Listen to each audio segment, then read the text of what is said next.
Hello everyone, welcome back to my channel. Coucou tout le monde, bienvenue une fois de plus sur ma chaîne. Hey. J'espère que vous allez bien et que vous passez une agréable journée et surtout que votre semaine s'est très bien passée. Certainement, je vais mettre la vidéo en ligne un week-end, donc du coup vous allez voir ça le week-end.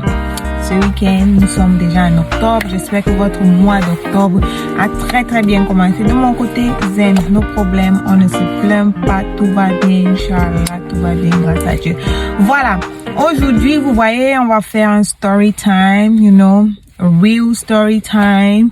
C'est pas une invention, je vais vous raconter comment était ma première semaine au Brésil, comment ça s'est passé et tout. Parce que je vous ai fait une vidéo pour vous expliquer comment aller au Brésil étudier 100% gratuitement. Voilà, si vous n'avez pas encore regardé la vidéo, je vais la mettre là, quelque part là. Donc vous pouvez cliquer sur le lien, aller regarder la vidéo après, ou alors vous mettez pause, vous allez regarder la vidéo et vous revenez suivre l'histoire. Oh, it's up to you, so vous décidez. Mais bon, allez regarder la vidéo. Et si c'est votre première fois de passer par ici, guys, merci beaucoup d'être là. Surtout, n'oubliez pas de vous abonner, de liker, de partager, commenter si vous pouvez. Ça me fera énormément plaisir. Et si c'est pas votre première fois de passer, vous savez déjà. Thank you guys for coming back. Merci beaucoup de revenir. Et si vous n'êtes pas encore abonné, vous attendez quoi? Sérieux quoi? Vous revenez, abonnez-vous, likez, partagez et autre chose les amis. Je ne comprends pas comment on a des vues. C'est à peine si on a même dit like. Est-ce à dire que vous n'aimez pas ce qu'on fait, ou alors, même si vous n'aimez pas, likez pour nous donner de la force. Parce que quand vous likez, l'algorithme propose les vidéos à d'autres personnes qui peuvent regarder. Ça peut aider une ou deux personnes, ça peut amuser une ou deux personnes, ça peut édifier une ou deux personnes. C'est important que vous likez les vidéos. Likez les vidéos pour nous encourager, donner la force. Du contenu arrive, le contenu que vous allez beaucoup aimer. Là, je vais vous donner un contenu informatif. Mais avant, likez, partagez, comme ça on est un maximum de personnes pour pouvoir entrer dans le contenu proprement dit. Bon voilà, je vous raconte ma première semaine au Brésil. Voilà, je quitte le Cameroun en février 2013 pour aller étudier au Brésil, plus précisément à Brasilia. Brasilia, c'est la capitale du Brésil. Oui, la capitale c'est pas Rio de Janeiro, c'est Brasilia. Et la capitale de Brasilia c'est le DF, Distrito Federal. Donc je quitte le Cameroun fin février 2013 pour aller étudier au Brésil. J'allais étudier relations internationales. Voilà, déjà il y a eu un souci de communication. Quand je faisais mes papiers, quand je partais récupérer mon passeport à l'ambassade avec le visa, on me dit ok voilà, pas de souci. Quelqu'un va venir te chercher à l'aéroport. L'ambassade va envoyer quelqu'un, je crois. L'ambassade va envoyer quelqu'un te chercher à l'aéroport. Donc pas de souci et tout. Bam. Le jour j'y arrive, mon vol est de l'autre côté de la ville, à Douala. Je quitte avec ma famille, mon père, ma mère, mes frères, mes soeurs, les amis, les cousins. Je dis, nous sommes quittés, nous sommes allés à Douala, on s'est assis quelque part, on a mangé, tapé les commentaires, prié, au revoir, bye bye. On arrive à l'aéroport, je prends mon vol, bam, j'arrive. Déjà, je tiens à préciser qu'en quittant le Cameroun, on m'a pris un vol aller-retour avec un billet retour ouvert. C'est-à-dire, le jour que je suis prêt à voyager, j'appelle la compagnie, je donne mon numéro de réservation. Et je dis, ok, voilà, je vais retourner telle date. Donc, c'était une date ouverte.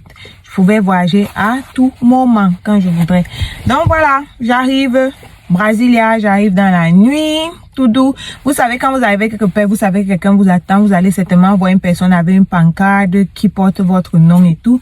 Je guette, personne. Je dis, ok, peut-être la personne n'est pas encore arrivée, peut-être il y a les embouteillages, la nuit et tout. J'attends, personne.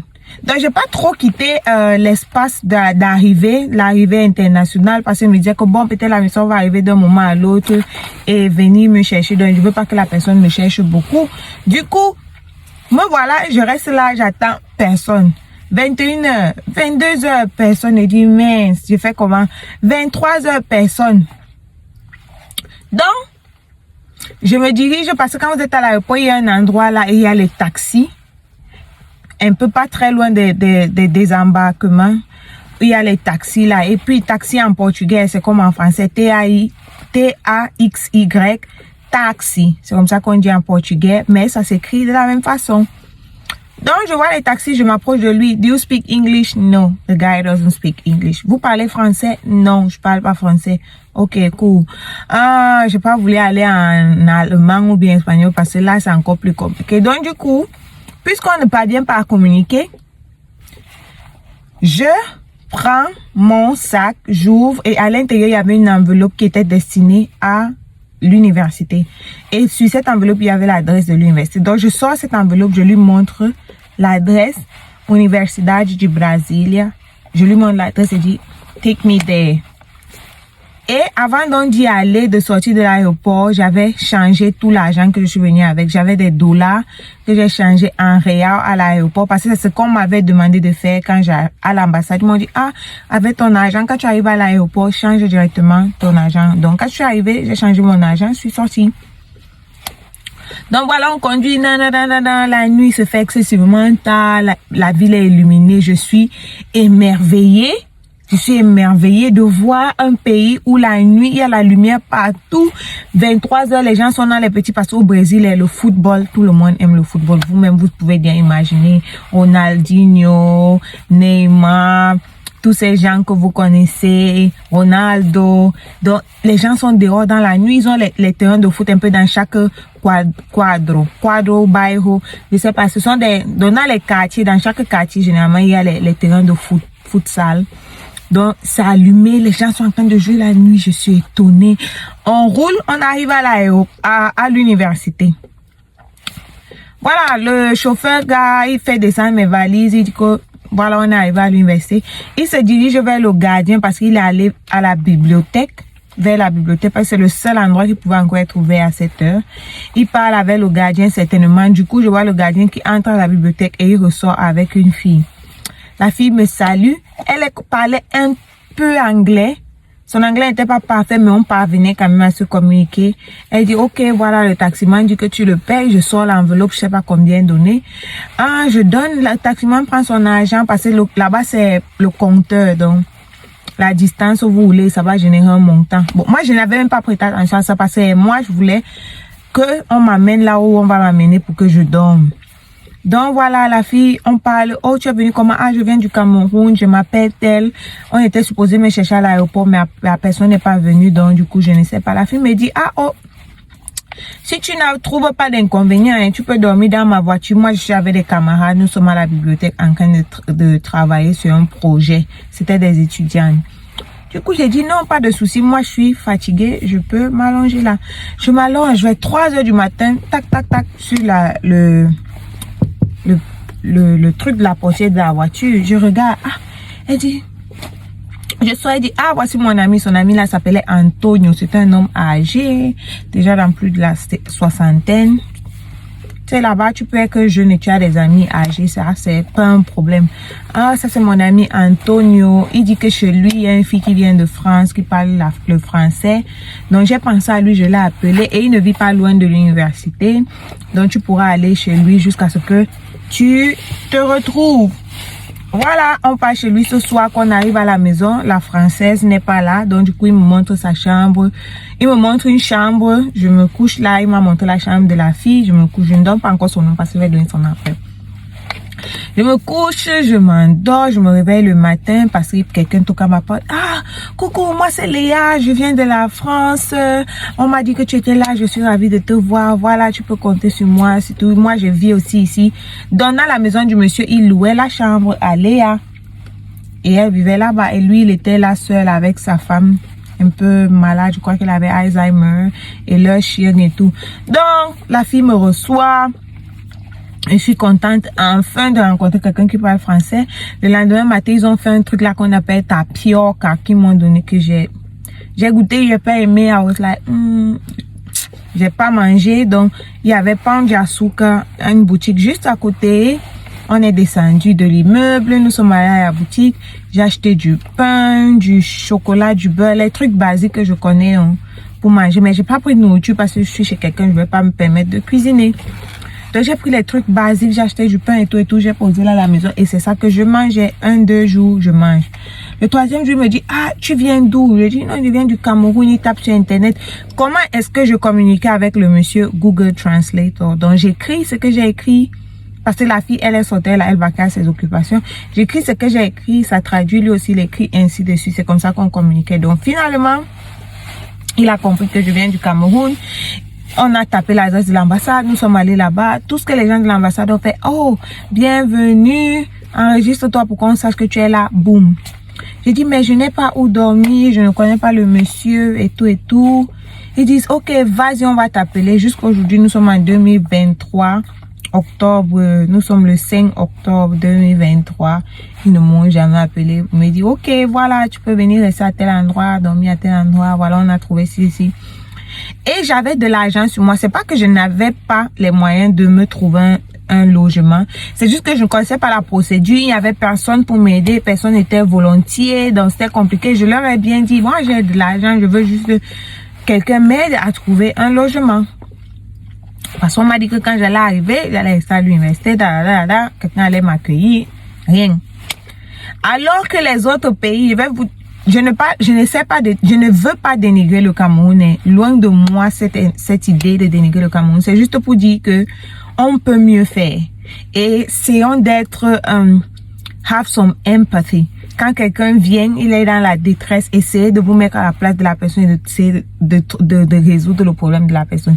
Je viens, je vous dis que moi, j'ai pas où dormir, je ne connais personne, je suis un peu perdu et tout. Ok, on va t'appeler et vous n'appelez jamais. Alors que les autres pays, je vais donner un exemple simple, le Congo, même pas la RDC, le Congo, Brazzaville, quand leurs gens arrivaient, le chauffeur de l'ambassade allait les chercher. Ils avaient un endroit où ils les logeaient parce que quand les coups ont commencé même en mars, les gars là restaient toujours là-bas jusqu'à ce qu'on leur trouve un logement. Le chauffeur de l'ambassade venait les déposer, venait les chercher. Là, les gars étaient cool, ils mangeaient, ils étaient à l'aise et tout. Entre temps, toi tu es là, tu déprimes et tout et tout. Je vous assure que vers le 5e jour, finalement, j'ai pu avoir Internet, un numéro de téléphone, Chim. Et tout, j'ai acheté le numéro dont le monsieur m'a aidé à acheter une puce et tout et tout. Je me sentais pas trop à l'aise parce que c'était un homme âgé, je savais pas trop de quoi parler avec lui. J'étais tout dans la chambre, j'étais renfermée. J'ai dit, mais qui m'a envoyé ici? Je suis venue même faire quoi ici? Et mon billet de retour était ouvert. Donc, l'intention de rentrer était là. Donc, voilà. Personne pour me prendre. Voilà, on commence les coups, hein. Je suis toujours chez le monsieur. Et voilà, je vais au restaurant, manger le restaurant universitaire. Je rencontre des Africains. Je dis, waouh, il y a les Africains. Et il y avait, dans nos professeurs avaient organisé une journée où les Africains qui étaient venus à travers le même programme sont venus nous parler, nous souhaiter la bienvenue. Et là, je rencontre des Ivoiriens, je crois 2 ou 3 Camerounais. Le courant passe et je leur dis, ah, je reste toujours chez tel monsieur. Il dit, ah, ok, cool, on va t'aider à trouver où rester et tout. Je suis chez le monsieur jusqu'à, disons, peut-être 6 jours, jusqu'à ce que le monsieur dise que, bon, voilà, tu es resté chez moi pendant longtemps, il faut que tu sortes. Dieu merci, j'avais pris le numéro de certains Africains, beaucoup plus précisément un Ivoirien. J'avais le numéro des Camerounais, Ivoiriens, Angolais et tout.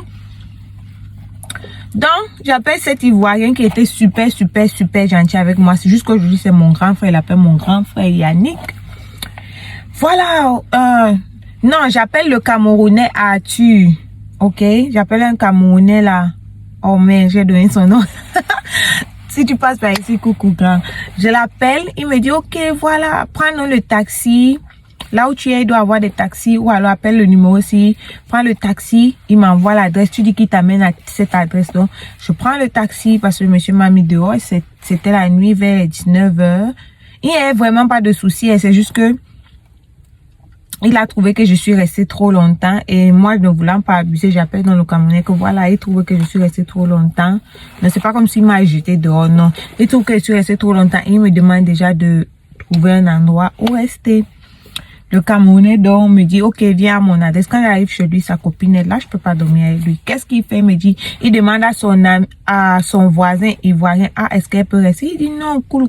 C'est comme ça que le courant est passé. Jusqu'aujourd'hui, le gars, c'est mon big, mon grand. Donc voilà, je suis restée avec eux une semaine jusqu'à ce que... Donc quand sa copine partait, je rentrais dormir dans la chambre du Camerounais. Quand elle venait le week-end, je dors avec l'Ivoirien. Vous comprenez un peu le schéma. Donc quand sa copine vient, je ne peux pas dormir avec eux dans la chambre. Donc il m'envoie dans la chambre de l'Ivoirien. Gentil comme il est, c'était « Oh, si tu ne trouves pas d'inconvénient à dormir avec moi, on peut dormir ensemble. » Ou alors moi je dors sur le matelas par terre, tu dors sur le lit. Vous voyez comment quelqu'un est gentil. Ah, la belle famille. Much love les Ivoiriens. Je vous aime tellement, vous pouvez pas imaginer. En tout cas, entre nous là, non. C'est l'amour. Donc c'était comme ça le schéma jusqu'à ce que finalement moi je leur dis bon voilà, il faut qu'on trouve un logement et tout et tout. Ils m'ont aidé à trouver un logement. J'ai move là-bas, j'ai acheté mes choses, j'étais cool, j'étais à l'aise. Donc c'est comme ça. Là je vous ai même raconté plus d'une semaine au Brésil et c'était compliqué. Il y a des étapes même que j'ai sautées là. Aller au marché, tu sais pas comment dire quelque chose. Donc, moi, je ne parlais pas avec les gens quand j'allais dans le marché. Je pars dans le rayon, je prends ce que j'apprends. Je ne connaissais même pas quoi l'équivalence de la monnaie. J'arrive à laquelle j'avais toujours mon enveloppe avec moi. Dès que je tape, je prends l'enveloppe, je donne la personne, pense qu'il la prend. Bon, certains m'ont dit, ah, US, non, je suis quelqu'un de très éveillé naturellement, mais juste que, mais je voyais quand même. Je vois le numéro et je vois ce que tu retires. Donc, du coup. Et puis, il faut savoir que les gens, que ce soit ici comme là-bas, sont très honnêtes. Ils ne vont pas vouloir te voler, t'escroquer. OK? Donc, les gens là-bas sont très honnêtes et c'est difficile. C'est difficile. Donc, moi, facilement, je faisais confiance aux gens. Ce que je sais, c'est que c'était au Cameroun. C'est que on m'a dépouillé de tous mes revenus, de tout mon argent. Donc, c'est comme ça que moi, j'ai pu m'en sortir jusqu'à ce que je trouve un logement et que je continue à aller à l'université tranquillos. Ma vie était belle. Avec les Ivoiriens, on était là tranquille. On allait faire les achats ensemble, les achats du mois. On se voyait tous les jours à l'université. Même quand j'ai déménagé après, dès que le week-end arrive, je pars chez Yannick, sa copine qui venait. On passait du moment qui est maintenant son épouse. Donc, c'était ça, c'était très, très cool. Vraiment des gens superbes que j'ai rencontrés et je ne peux que leur dire merci vraiment pour tout ce qu'ils ont fait pour moi quand j'y étais encore parce que je ne suis plus au Brésil. Mais bon, on est toujours en contact. Hein. On prend des nouvelles de temps à autre et tout. Maintenant, nous sommes des pères et des mères de famille. Donc, du coup, c'est pas easy, mais ça s'est très, très bien passé là-bas. Et comme je vous ai dit, pour ceux qui ont regardé la vidéo et qui sont intéressés, n'hésitez pas à me contacter parce que cette expérience que j'ai vécue, je n'aimerais pas qu'une autre personne vive cela. Donc, je suis prête à vous donner un coup de main, à vous aider autant que je pourrais et dans la mesure du possible, bien évidemment. Donc, si vous êtes intéressés, n'hésitez pas à me contacter. Dans la vidéo où je parle du Brésil, de cette opportunité d'études au Brésil, j'ai mis mon Instagram. Vous pouvez me contacter sur Instagram ou alors mettez juste ce que vous avez à dire, votre question dans la barre de commentaires et je vais vous répondre. Sinon, c'était tout pour aujourd'hui. On se dit à la prochaine. Portez-vous bien et que Dieu vous bénisse. Donc, bye bye!